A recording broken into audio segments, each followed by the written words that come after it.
Imagine being backstage at an event, being brought to tears because you know the material you're going to present is at odds with your authenticity. Well, in today's episode of Keys from Keynotes, I chat with Valerie Garcia, and she tells her story of this breaking point where she realized she needed to be doing something different. Valerie had a very comfortable, amazing full-time job, but she took the leap. She decided to become a full-time keynote speaker. She also incorporates a little bit of coaching with that as well.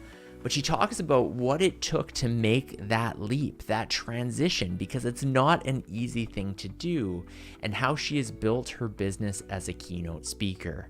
From there, we talk about the subject of delivering authentically from the stage. What does that look like? How do you ensure that you deliver a presentation that is giving maximum value and authenticity to your audience? And from there, we tackle a few other questions, such as how does Valerie prepare for her speeches? Does she practice? How does she handle audience Q&A? Does she get nervous? All sorts of ground is covered on this episode. I truly hope you enjoy it. Well, hi there, and welcome to Keys from Keynotes, an interview series that taps into the knowledge and expertise from some of the world's greatest public speakers. And on this, the fourth episode of Keys from Keynotes, I'm joined by author, coach, and keynote speaker Valerie Garcia. A self-proclaimed closet introvert, Valerie has taken her 2 decades of experience in the corporate world and 10 plus years of entrepreneurial experience to create keynote speeches that inspire those who want to get unstuck and make bold moves. Valerie's book, We're Gonna Need Cake, Celebrating Authentic Leadership in a Messy World, will be released August 22nd, 2024. Valerie, welcome to Keys from Keynotes. Thank you. I'm so excited to be here. Excited to have a conversation with you. And of course, this project, this podcast is something that I kind of do on the side, aside from my full-time job, which is working with RE/MAX Canada. But the reason I bring up RE/MAX is because that's how we met, I believe nearly a decade ago. You were working for RE/MAX Ontario Atlantic. I was with RE/MAX of Western Canada at the time. And we had the chance to meet and collaborate a little bit at conferences. And then I watched your career because you made this bold move a number of years ago, deciding to step aside and take on full-time keynote speaking, maybe an element of coaching there as well. So the question is, what prompted you to make that jump, and what went into actually making that a reality? Well, that's a big question. And are we calling it a bold move or crazy? That's the real question. Yeah, it was a big step. And looking back, I think I'm far enough away from it now where I feel like, oh, maybe it wasn't that big of a deal, but it was. I left a very comfortable full-time job with a great boss and a great company, and benefits and a paycheck regularly. And I jumped into a world where I was really taking a risk. I was on my own. I had a mortgage. I wasn't sure how I was going to be able to pay that, or if I was going to be able to pay that. But it really all started with a conversation that I talk about a lot in my book. And that was a day where I was sitting backstage, waiting to go on stage at a RE/MAX corporate event. And that day I was supposed to speak to all of our leaders and all of our stakeholders and tell them like how great everything was and how amazing we were doing, and our numbers were great and we're crushing it, and all of that. And instead I was sitting backstage in a utility closet crying. And I remember that day very clearly, because my boss came in and sat with me, and I just remember saying, I need to do something different. It's time for me to just stop putting a smile on my face and getting on stage and start talking about some different things. I was struggling deeply with depression at the time. I was suicidal. And I was getting on stage every day with a big smile on my face saying, we're doing great. And inside I was struggling really hard. And so at the time, it didn't feel like the answer was, hey, quit your job, become unemployed, and start talking about hard things from stage. But that's what I did. And amazingly, people wanted to hear those things. They wanted to hear the real stuff, the hard things. And yeah, that's kind of how it started.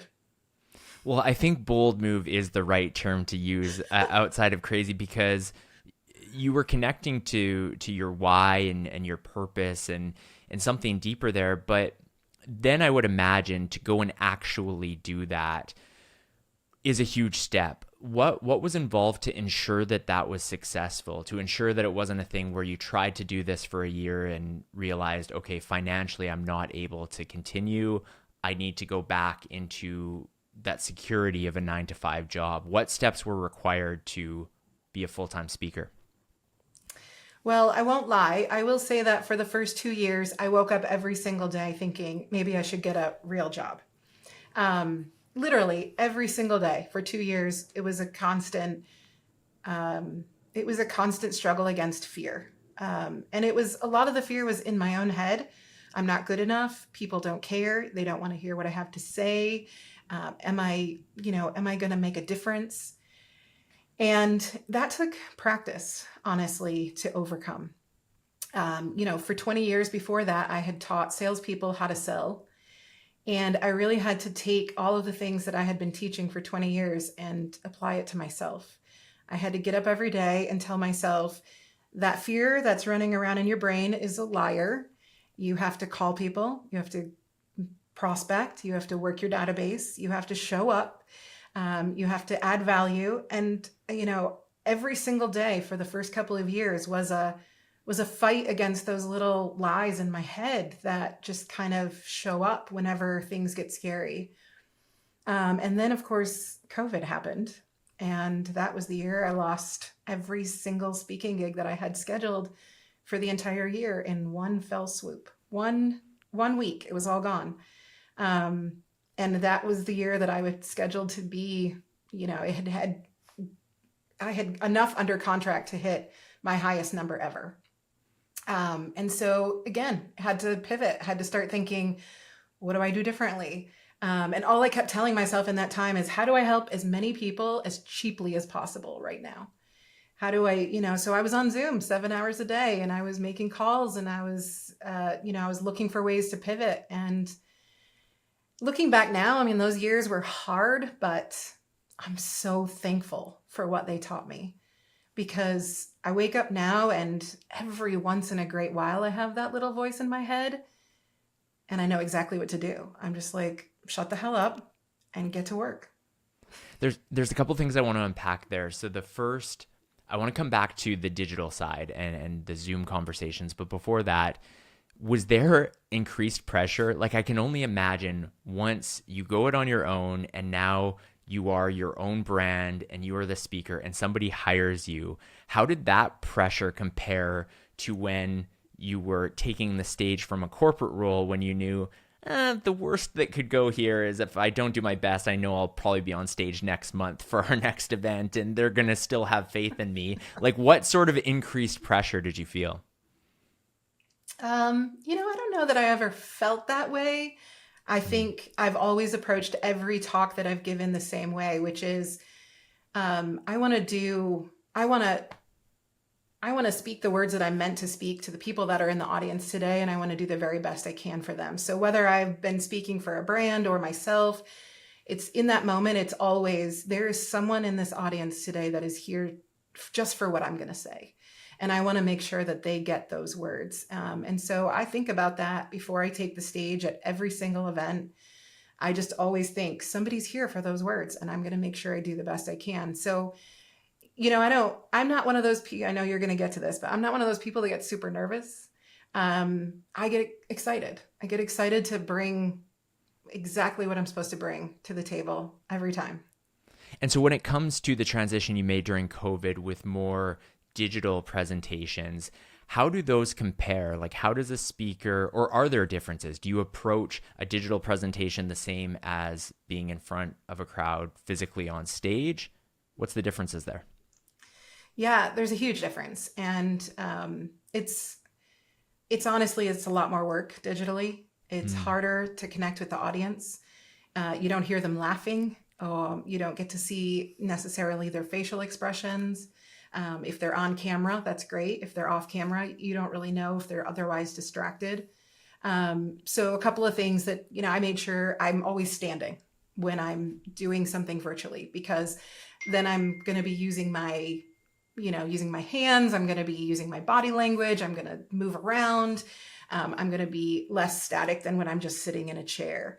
I'm also trying to ask questions. I'm constantly telling my clients, look, if you have an opportunity to turn on chat, to make them have their cameras on, to, have polls, to ask questions, anytime that we can get some interaction, that's what we want.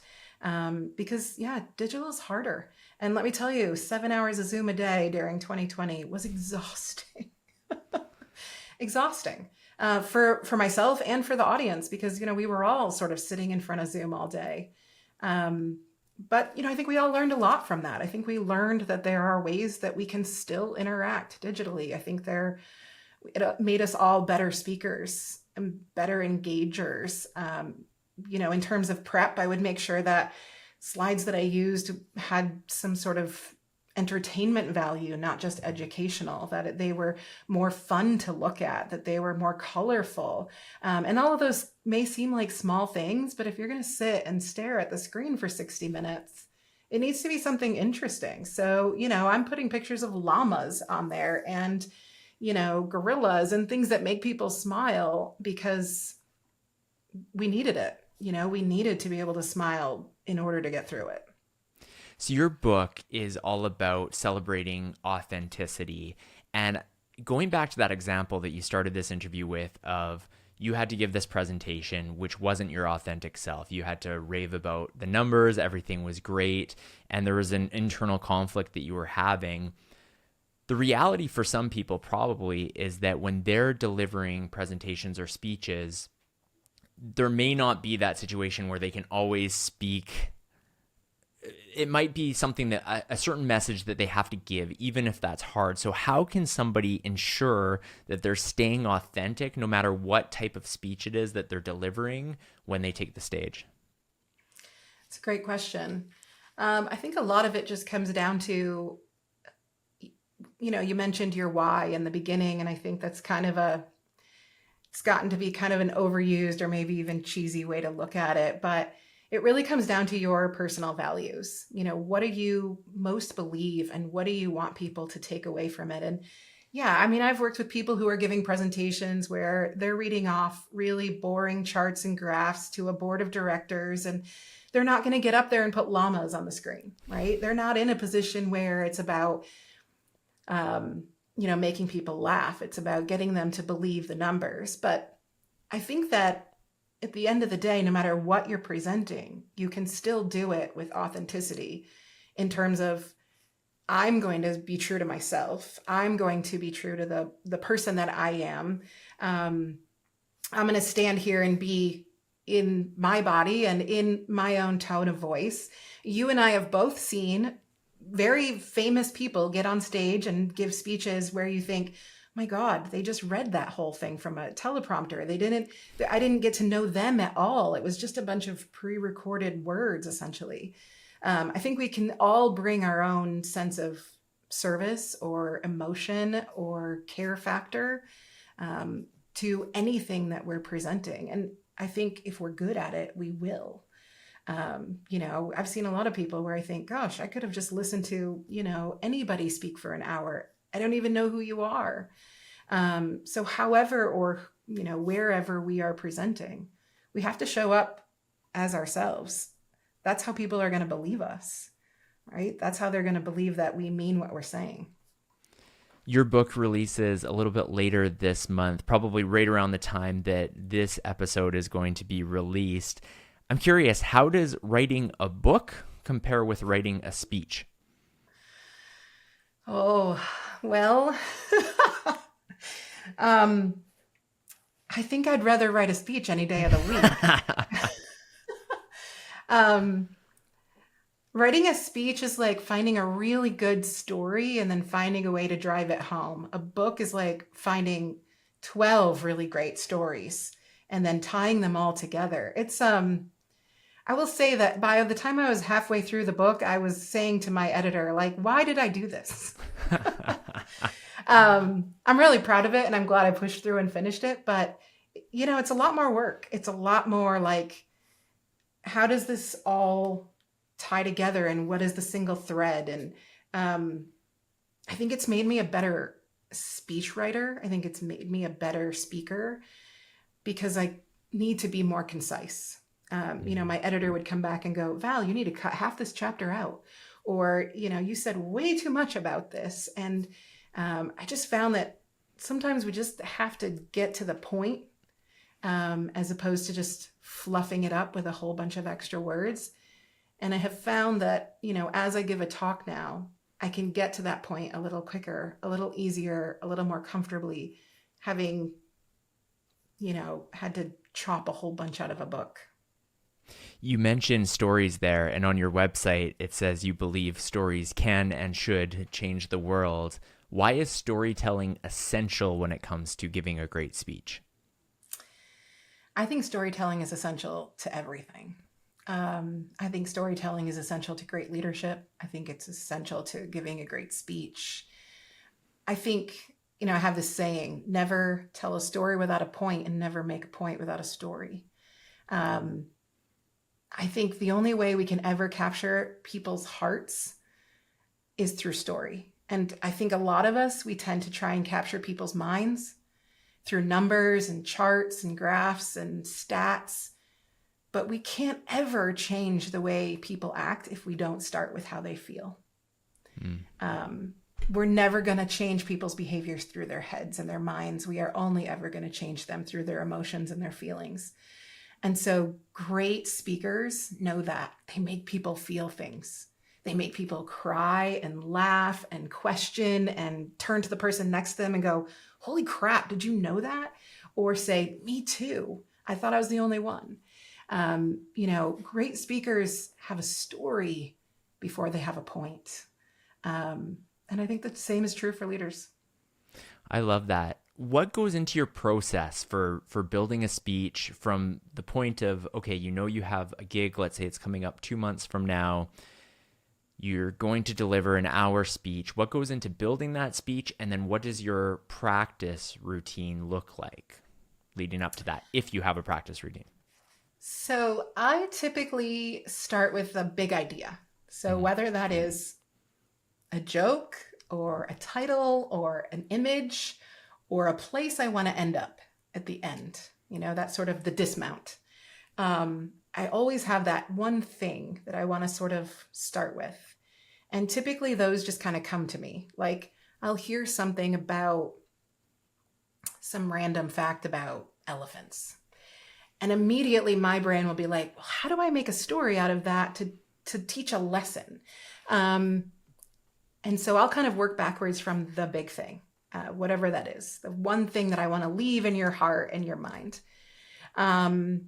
And I always build my presentations in Canva. So they're very visual heavy. There's very few words if I'm using slides at all. I just want people to be able to see things that make them feel. And so I typically spend some time putting together a bunch of images that bring out the stories that I want to tell, that kind of lead down the path of getting to that big idea. And then I present it. I don't really have a practice process. I know that sounds crazy. I spend the time sort of writing the story in my head, and then it comes out. I've had people say to me like, oh, that's crazy that you don't practice, but it's not the way my brain works. I love that. And it's one of the cool things knowing that there's different ways to be really great and really successful at speaking. And for some people like myself, I'm crazy in the sense that I have to like practice and practice and practice just so I feel comfortable and familiar. But I do think that puts me at risk at times from taking away from maybe some of the authenticity, or at least ability to adapt if there's a situation where the slides aren't working or something's happening and you need to adapt to the environment. But for you, being able to just do that and be genuinely kind of from the heart and deliver it, I think is really powerful. But have you ever had that situation where maybe something doesn't go how you thought it might? Maybe the room's not reacting. Maybe you have an AV failure. You put all that work into these Canva presentations and then the slides aren't even showing. And how did you deal with that? Yeah, of course. I mean, it's going to happen. If it hasn't happened to you or anybody, it will at some point. It is always going to happen. I've had events where the power went out and the AV never reset. I have had events where I've walked in and I use a Mac and it doesn't connect to a single thing in the space. I have had events where, like literally everything that could go wrong has gone wrong with AV or tech. Yeah, and you just tend to have to roll with it, to be honest. I mean, there have been times where when the power went out, we just sort of gathered everybody in a circle close and we sat around and sort of workshopped it. I think the pros and cons of my process are this. The good thing is that I feel like I can go off the cuff. Maybe the con would be that you're never going to get exactly the same speech twice. So I've worked with other speakers on the same circuit where, we've done 5 cities in 5 days and I've heard their exact same speech to the word 5 days in a row, to the point where at the end of it, I could give their speech. And I always am a little amazed at wow, you have that spot on every minute. I'm not like that. I'm going to tell a story based on somebody who's in the audience and I'm going to pull in the guy in the front row. And it's always a little bit more off the cuff for me. But the good thing for me is that I know the big idea is at the end and I'm always going to get there. However, whatever road I take, I'm going to end up at that same destination. It's funny that you name that as a con. I see that as a pro because you are customizing your presentation. I think the other side of it, kind of the cookie cutter, it's the same. And I understand what you're saying because maybe there's an event organizer who sees a speaker and loves it and they're like, we want this exact thing at their event. So I do understand that perspective. How do you deal with audience Q&A? Is that something you incorporate in all of your presentations, welcoming that? And how do you deal with difficult questions? So typically I will speak to an organizer before an event and ask them how they prefer to take Q&A or what's worked well in the past. When it's a huge room, thousands of people, it can be really difficult. I'm really aware of whether or not other people in the room can hear the question. I think that's one of the most frustrating things is when everyone's yelling, repeat the question, right? So I want to make sure I'm also one of those speakers that I will always use a mic. You know how some speakers are like, no, I'm loud enough. But you don't know that one person in the back of the room is wearing hearing aids or has difficulty hearing. So I always am really cognizant of that.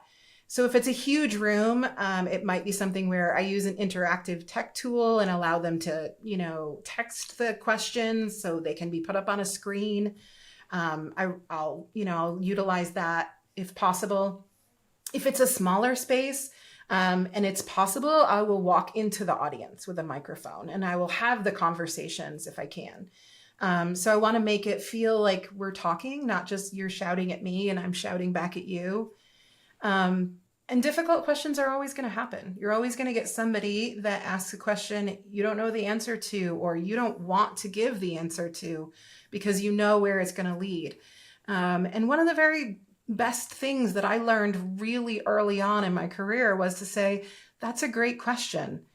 Let's talk about it afterwards. Or, you know what? That's not a great question for this big of a space, but come find me afterwards and I would love to talk to you about it. And saying that confidently and firmly is a skill.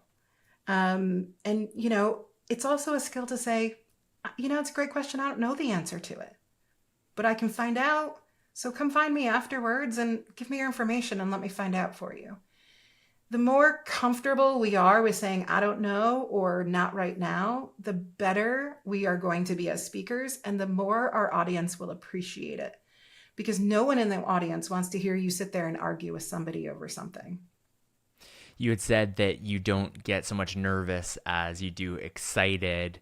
What is the right before you take the stage look like, though? I mean, do you have a process? Do you do something particular that morning? Do you like listen to a pump up song? Is it just a matter of, no, you're sat there, they call you up, you walk up? Like any little piece there that would be helpful of how do you approach that day of? Yeah, I typically do a quick scroll through my slides, just to kind of remember my pacing and my stories. The best advice I have ever given anybody on this is know the first line that is going to come out of your mouth.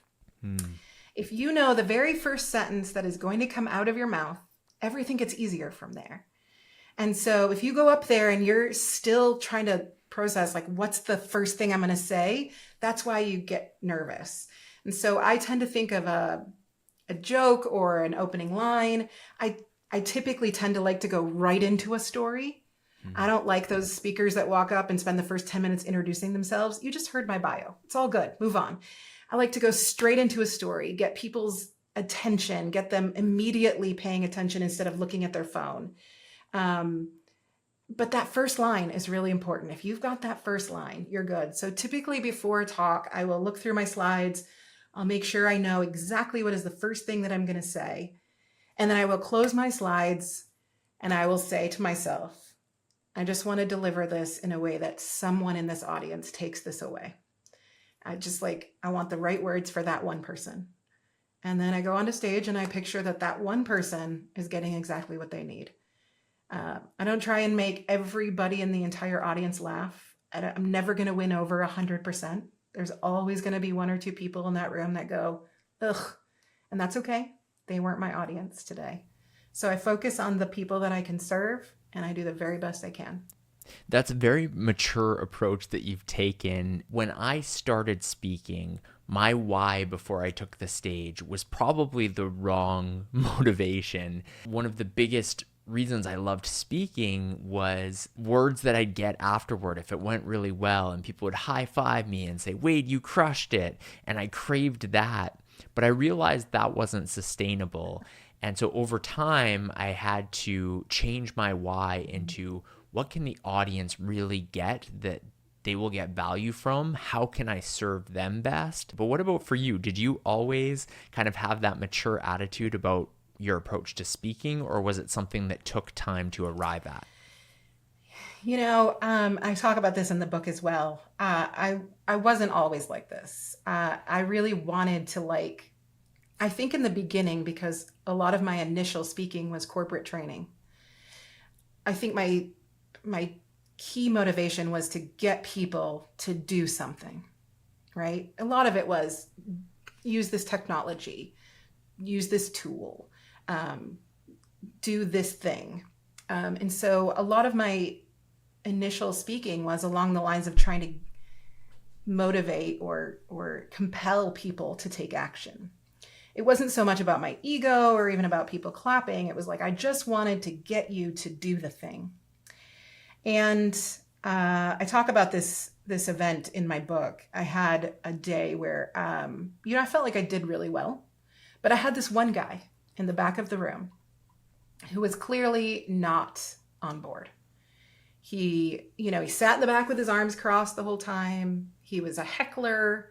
He was very negative. He asked questions that were really disruptive.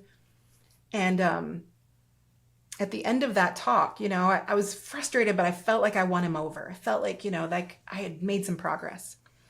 And a couple days later, I got the survey results, the feedback from that talk, because the organizer had done a survey.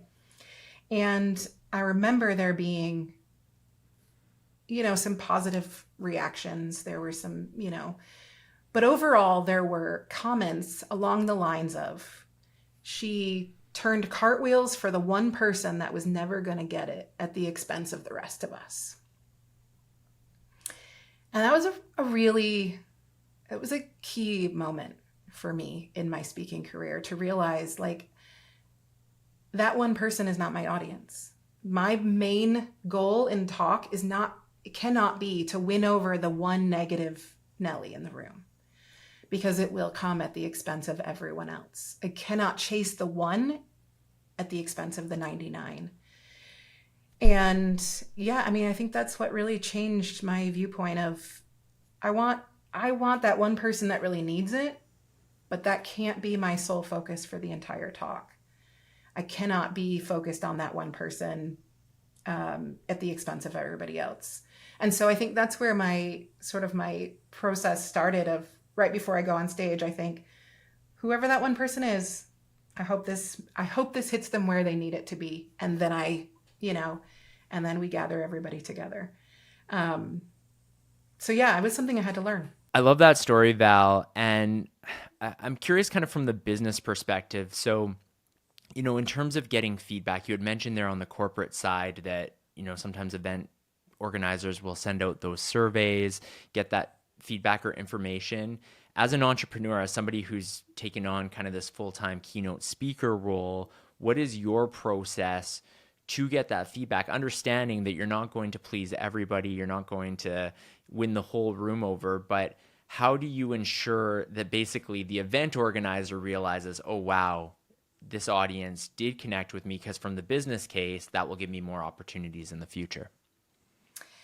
Yeah, so you don't always get the surveys. It's really nice when you Mm-hmm. do. Even when there are some constructive or even negative comments in there, you can learn from all of them. So I love it when there are surveys or when there's structured feedback. If an organizer is not doing a structured feedback process, I tend to try and ask everybody that speaks to me afterwards. They'll come up and be like, "Oh, that was great," and instead of just saying thanks, I'll say, what was it? What was the one thing you're going to take away? Or what was that piece that really resonated with you? Or, I always try and push for that little bit of a detail.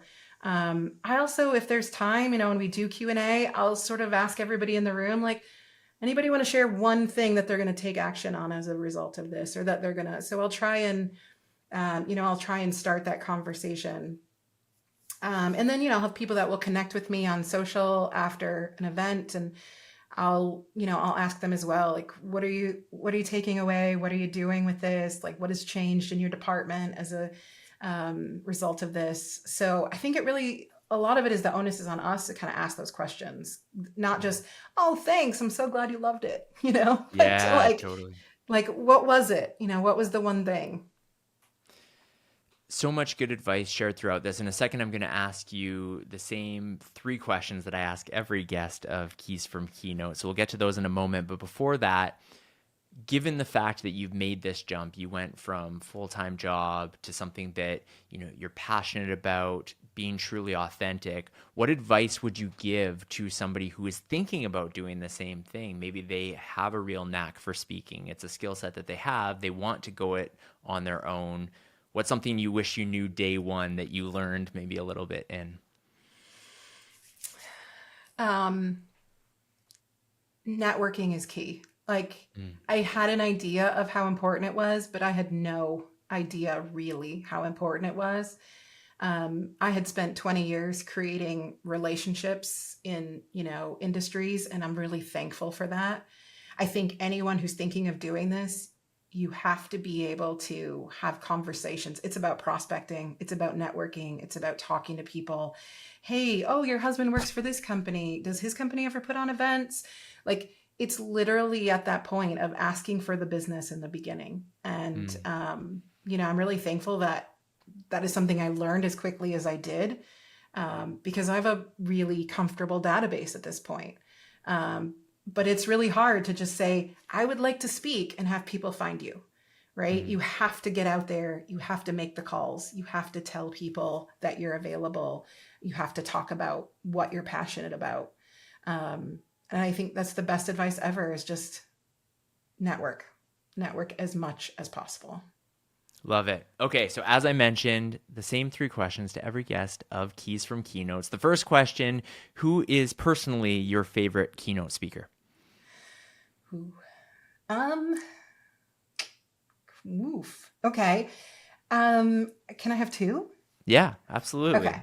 So I would say Brene Brown, because she's just one of those people that I would love to just have dinner with her and just pick her brain.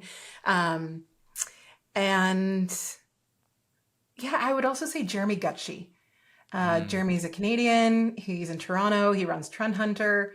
He's the most energetic and like the way his brain works, speaker I have ever known. And I've gotten to speak with him a number of times. And just two very different speakers. Brene is very calm and very specific, and Jeremy is all over the place. But I have learned so much from both of them. Love that. I remember Jeremy, his visuals were insane. It was just constantly videos playing behind him. Great answer. Second question, what is your most embarrassing speaking moment? Oh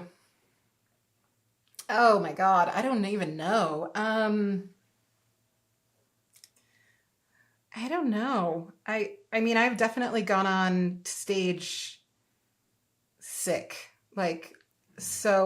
not gonna make it through this sick.